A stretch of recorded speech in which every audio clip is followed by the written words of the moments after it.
Dorian gave coastal South Carolina a beating yesterday, and this morning Charleston is starting to survey the damage there. Dorian's eye passed within 55 miles, bringing heavy rain and wind gusts of up to more than 70 miles an hour. Jamie Yuccas is in Charleston. Jamie, what are you seeing out there right now?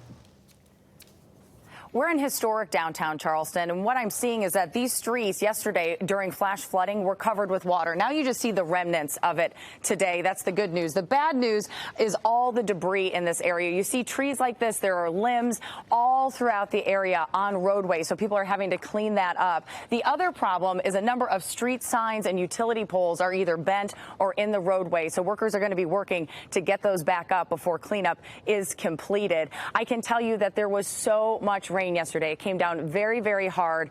In video, you can see a lot of the flooding that ended up occurring in parking lots, on streets. It inundated 7 inches of rain. So cities are using pumps to try to get the water out. A lot of people had sandbags surrounding their homes at certain points in time, trying to keep that water out.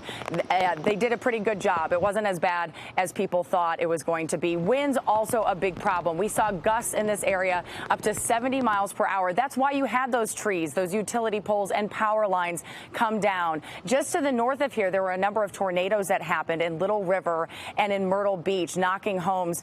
The governor, though, has lifted mandatory evacuations in 3 counties. The only problem will be if they come back, they are going to have to deal with debris. A lot of people here also still without power, about 140,000. Tony? All right, Jamie, the cleanup begins.